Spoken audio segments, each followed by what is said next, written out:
बात है ऐसे चल रहे हो, धम्पत ठीक संघ है। और मैं धम्पत तुमको की बताता शाखा हूँ माता रमाबाई अम्बेडकर महिला संघ को कि मिलकर जो है एक ज्ञापन भी हम तो देने जा रहे हैं। क्योंकि ये जो आंदोलन चल रहा है इसको हमारा पूरा समर्थन प्राप्त है और हमारी तरफ से हमारे इस संघ के दो आचार्य जो है लगातार इस आंदोलन में यहाँ पर रहेंगे। हमने अपने जो ज्ञापन में जो हम बातें कह रहे हैं वो इस प्रकार से हैं। अब ताकि बाहर भीतर ले जाएगा, बोध गया खिलाएगा, टेम्पल बनाएगा, एक्ट 1949 के करेगा। तहत संचालन किया गया, बड़ा अच्छा लेकिन इस काम कानून किया। से बौद्धों को कोई फायदा नहीं हुआ ये काम बल्कि क्या नुकसान ही किया? हुआ है। बौद्धों की संख्या में कोई वृद्धि नहीं हुई है क्योंकि सरकारों ने बौद्ध धर्म का प्रचार करने के बजाय उसे दफन करने की नीति ही अपनाई है। बाबा साहेब अम्बेडकर के धर्मांतरण में लाखों लोगों ने एक साथ धर्मांतरण किया था। अतः भारत में बौद्ध धर्म का प्रचार उसी गति से महाबोधि मंदिर के माध्यम से किया जाना था। लेकिन भारत की केंद्र सरकारों और बिहार की राज्य सरकार उन्होंने भारत में बौद्ध धर्म के प्रचार प्रसार के लिए कोई जरूरी कदम नहीं उठाए हैं, जिससे भारत में बौद्धों की संख्या नहीं बढ़ सकी। जबकि भारत में शांतिपूर्ण माहौल के लिए भारत में बौद्धों की संख्या का बढ़ना बहुत जरूरी है। भारत की अब तक की सरकारों को दुनिया के बौद्धों को यह बताना चाहिए कि बौद्धों के स्कूल कहाँ हैं, कॉलेज कहाँ हैं, हॉस्पिटल कहाँ हैं, फिल्में कहाँ हैं, इंडस्ट्री कहाँ है, सरकारी नौकरियां कहाँ हैं, बौद्ध खेल में कहाँ हैं।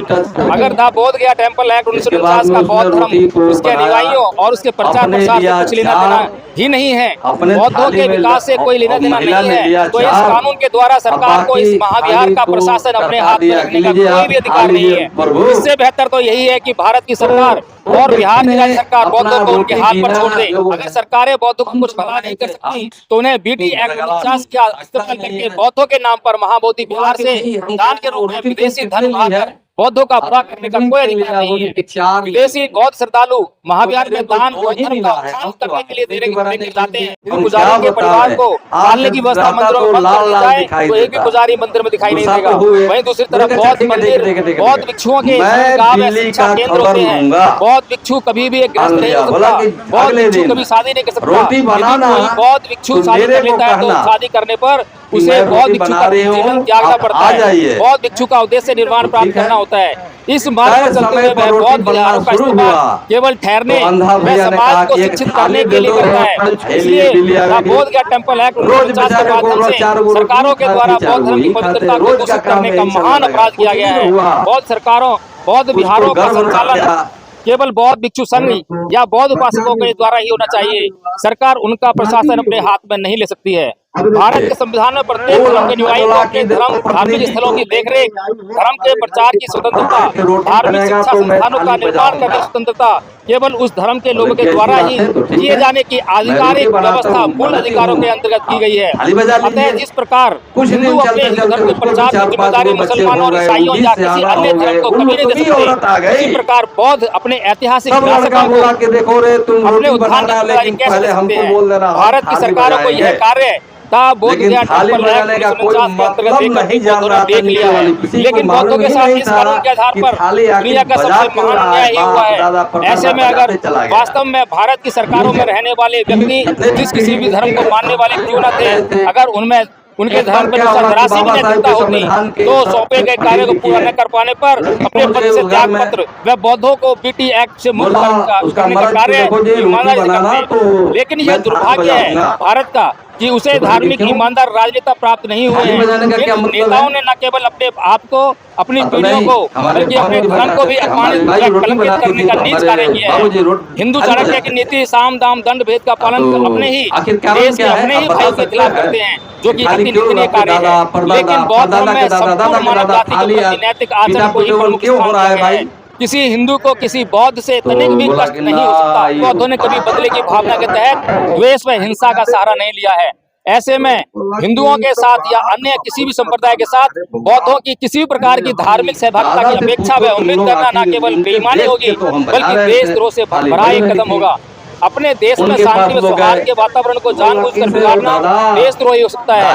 अगर देश का शासन जिसकी लाठी उसकी भैंस के आधार पर नहीं चल रहा है तो इन सवालों का ईमानदारी से जवाब जरूर देना चाहिए।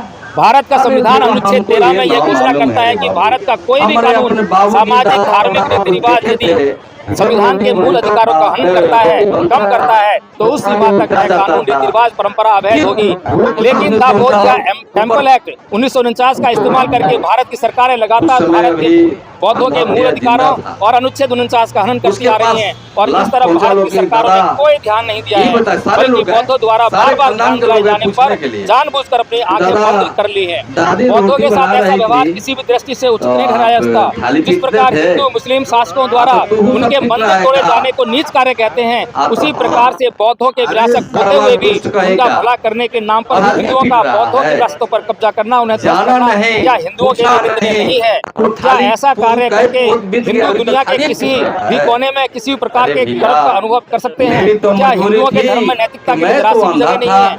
महाबोधि महाविहार भगाने के लिए ऐतिहासिक दृष्टि थाली से बजाया अति कि बिल्ली महत्वपूर्ण आएगी है। नहीं। सर्वविदित है दोनों के कि पास महाबोधि था, बिल्ली मंदिर तय भारत करके के महान बिल्ली सम्राट अशोक जोर से द्वारा कर देता, भाग बौद्धों के जाती। लिए निर्मित किया गया था। दोनों के बौद्ध पास धर्म न था केवल ना, सबसे जमीन दोनों आसमान को की बोल विविधता सकता रखता था है, कि बिल्ली बिल्ली बिल्ली बिल्ली बिल्ली प्रत्येक धर्म से सैद्धांतिक और व्यवहारिक आधार पर थाली बजा करके बिल्ली विधि भगाया। एक्ट में इस अब बात तू की लोग दिखाई देता है हाथ और में स्पष्ट रूप से बिल्ली चार भगा दिया। बौद्ध की व्यवस्था करता है। तो ये तो यह साथियों, स्पष्ट है कि बौद्ध हिंदू ऐसा नहीं है नहीं हो और जहाँ हिंदू भी बौद्ध बात नहीं आती है। है लोग यह कहते दो हैं स्पष्ट अलग बाप अलग दादा पर संप्रदाय बाप दादा हैं। के पता ही सम्राट नहीं अशोक था। ने बेशक उस सभी समय हो पंथों को सकता है कि 100 अपना वर्ष प्रचार पहले, करने की स्वतंत्रता 200 दी वर्ष थी, पहले, लेकिन एक दूसरे 300 के वर्ष धार्मिक पहले स्थलों पर हमारे हस्तक्षेप पुरखे करने की पढ़े इजाजत लिखे कभी नहीं नहीं थे। दी। मैं क्या साबित कभी करके कोई दिखा शासक दूंगा ऐसा कि कर नहीं सकता पढ़े है लिखे कि थे। किसी शायद एक धार्मिक एक स्थल आधो को कोई दो पढ़ता संप्रदाय को इस्तेमाल गाँव करने भर के में लिए सौंप चिट्ठी दे? आती थी। क्या दुनिया की तो लोग कोई भी गाँव सरकार के ऐसा कर मुखिया, सकती है? सरपंच, क्या कोई भारत का पढ़े सर्वोच्च लिखे न्यायालय लोग इसे बाबू न्याय साहब ठहरा सकता पंडित जी है? रहते थे, सभी तो उनके जानते हैं पास कि लोग हिंदुओं के जाते पास थे इसका कि कोई बाबूजी हमारी ऐतिहासिक बड़ी आधार व चिट्ठी जवाब पढ़ते नहीं हैं। है। ये कि हिंदुओं का हमारी धर्म चिट्ठी भी बुद्ध को ये कुछ किसी भी दिन, प्रकार कुछ स्वीकार साल नहीं पहले करता की है। बात है। अगर हिंदू और बुद्ध को किसी साल प्रकार पहले तो स्वीकार क्या नहीं है, करते सब हैं तो जंगल उन्हें था कि बुद्ध की क्या था, मूर्तियों पर बाहर का अवैध कैसे कब्जा लोग थे, करके आप उनका रूप इतिहास में परिवर्तित पढ़ करके सकते कर हैं।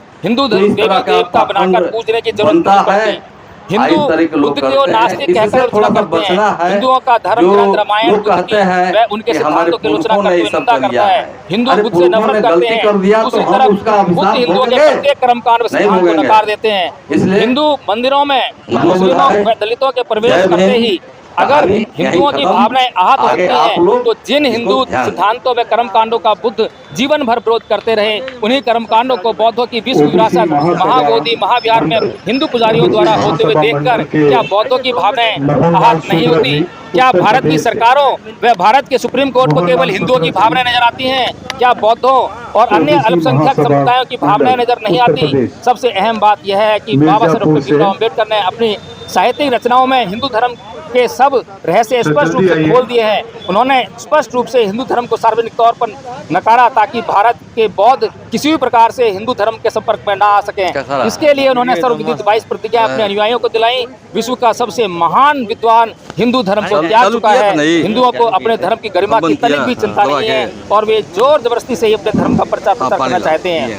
हिंदू सदैव अपने लिए अलग और दूसरों के लिए अलग जीवन के मापदंड निश्चित करते हैं। अब समय आ गया है कि हिंदू अपने अंतःकरण में झांके देखें और बौद्धों को अपना विकास करने के लिए स्वतंत्र छोड़ दें। अतः शासन से अत्यंत विनय पूर्वक प्रार्थना है कि सभी बौद्ध विरासतों से हिंदुओं का कब्जा तुरंत हटाने का आदेश दें। वे अन्य संदेहास्पद ऐतिहासिक बौद्ध विरासतों की जांच ईमानदारी से किसी अंतर्राष्ट्रीय संस्था के द्वारा करवाई जाए। निवेदक भारत के तमाम बौद्ध एवं भारत के संविधान में विश्वास करने वाले संगठनों के साथ गया जिले में चल रहे विश्व स्तरीय महाबोधि महाविहार आंदोलन में भागीदार धम्म संघ शांतिपूर्ण अहिंसात्मक एवं संवैधानिक आंदोलनों व विरोध प्रदर्शनों का ही समर्थन करता है।